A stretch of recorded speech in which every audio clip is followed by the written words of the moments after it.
Brandon, you look at this team and the impact that Odell had in the early going, probably not as much as you would have liked. He was starting to gain traction when he did have this injury. So now look at the Browns. How much do you change the expectations with this team because you've now lost OBJ for the remainder of the season? Well, I mean, a lot changes, right? Like, this is a great player. And first, you don't want to see this. But coming into this year, we knew that there was going to be a lot of injuries. We knew there was going to be a lot of soft tissues. Obviously, knee injuries, Achilles injuries. Those things are definitely happening at an alarming rate right now because of no offseason, no OTAs. However, I think that the Cleveland Browns can potentially be better. Not because Odell's not great, but really because they had no chemistry between the two of those guys, Baker Mayfield and Odell Beckham Jr. There was absolutely no chemistry. It wasn't a good fit. I know this as a player when we're specifically talking about the Cleveland Browns and how they move forward. When you have a dominant #1 wide receiver, it puts pressure on everyone in the building. If you're a dominant #1 receiver and you ask for the ball, you don't ask for the ball, there's this feeling inside the building that we got to get this guy the ball. What that happens is the play caller can't call the plays freely. The quarterback can't drop back and go through his progression and make the right decisions freely. They have this pressure of, I have to get this guy the ball. Now, when you look at an emotional dominant #1 receiver, you think as a quarterback, when I get to the sidelines, what do I have to deal with? Is this guy going to check out on me? Is this guy, will he potentially get emotional and explode on me? So there's so many things that go through a quarterback's mindset. So I think they get better. You got a guy like Higgins standing on the sideline who has great chemistry with Baker. The last 3 games, he's thrown the ball to him 11 times and he's caught in has 10 receptions. So going back to 2018, he has chemistry with that guy and then also Jarvis Landry. So I think that the Cleveland Browns get better, Nick, because of the lack of chemistry and continuity between Baker and also Odell, and that pressure isn't there anymore. So I don't totally disagree with you. And what I believe is this. I think the Browns are going to be fine for the regular season. I think that the Browns, because their strength is their pass rush and their running game, and where Baker has been at his best is on those play-action intermediate throws. And you should be able to not miss a beat in your pass rush, not miss much of a beat in your running game, and still have those intermediate play-action throws with or without Odell. So in that regard, I think the Browns will be okay. But this Browns team is going to win 10 or 11 games, which means they are going to be in the playoffs.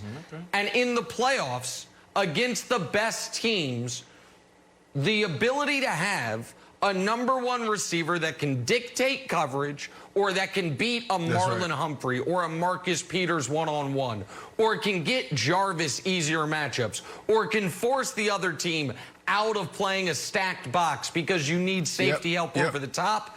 The Browns are not talented enough, and Baker is not yet, and it's yet to be seen if he ever will be, good enough to beat really good teams on his own without having some systemic edges. So I think over the course of this regular season, Wilds, you're not going to see a major drop-off. And in fact, the Browns, their next 4 games, bad news for Jenna Wolfe, the next 4 games the Browns play, they are going to be favored. They are at home against Oakland, Houston, Philadelphia, and then they're at Jacksonville. And then late in the year, they get both New York teams. So even if they can't beat the Ravens, Titans, and Steelers, they're still going to win 10 or 11 games. So I don't think you're going to see a huge drop-off, Wilds, in their win total. But when they get to the playoffs, and they were going to do that with or without Odell, I think that's when his absence will really show up. Okay, so does it matter necessarily, Nick, when you say, like, they should be concerned in the playoffs? If the playoffs started today, they'd go to Tennessee. Maybe they beat the Titans if Mike Vrabel doesn't pull any of his chicanery. And then they'd probably go to Pittsburgh and lose. And I would actually consider that a winning season. Wouldn't you? Oh, listen, making the playoffs for the Browns, even if they lose their first playoff game, is a massive step in the right direction.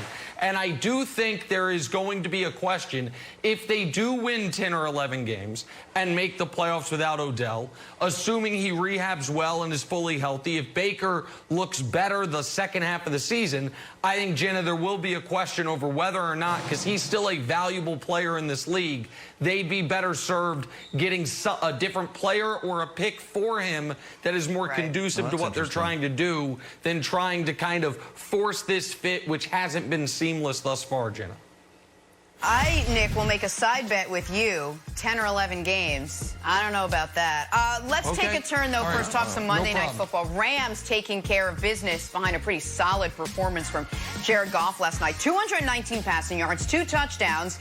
And, man, that Rams defense had the Bears offense looking lost all night. Brandon, back to you. The 5-2 Rams, contenders or pretenders? They're definitely contenders. Last week when Nick revealed his NFL team's tiers, what do you call that thing, Nick? What is that thing called that we're talking about tomorrow? Right tiers. NFL teams tiers. It's the right tiers. 8 a.m. tomorrow, updated. The right tiers, updated tomorrow at 8 a.m. I like that. Okay, great. So remember, last week when you revealed it, there was 2 teams that I didn't agree with, that, you know, and when you looked at that tier of dangerous, flawed but dangerous, there was the Cardinals I thought should have moved up, and also the Rams. And the reason why I highlight the Rams, because this first part of the season, offensively, they're getting back to who they are. They're getting back to running the football. See, they have this disguise. They have this mask on, and they make everyone think that they're this prolific passing team. But the reality is what makes them good and go is that running game. Now, they don't have Todd Gurley, but they do have 2 or 3 running backs that get it done. They are running the ball better than they ever have in franchise history. And then obviously, you know, they're playing good defense, one-on-one, and also getting to the pass catcher. Aaron Donald, as we all know, is a monster. He's a beast. He gets to the quarterback whenever he wants to. Here's the problem, Brandon. Brandon, here's the problem. They're wearing a mask because they don't like what their face looks like. And so the reason they're pretenders is because they know their quarterback play is not good enough. They do all this smoke and mirrors. They dress it all up because they, much like San Francisco, are trying to protect themselves from their quarterback. 5-2 looks great. When you dive into it further, while the win last night was a great one, the other 4 wins come against the NFC East. And so I can't. Could this team maybe but make this is the your playoffs? team, though, right? Maybe. Wasn't the Chicago Bears your team? That's your team, so they beat your team, Nick. Yeah, that's a good win. That's a good win. Well, the Bears aren't my team, but they're the team that I, of course, was right about, because you have the Chicago while the rest of the nation was wrong about. Ahead of the Tampa Bay Buccaneers. That's correct. Yes, that's correct. They beat the Bears, and that's a good win. One game does not all of a sudden, Wilds, make me believe this team is a contender. This team is not a contender. Thanks for watching. Subscribe here to get the latest from the show. Also, be sure to check out more of the best clips from First Things First, or go watch a few segments from our other shows on FS1.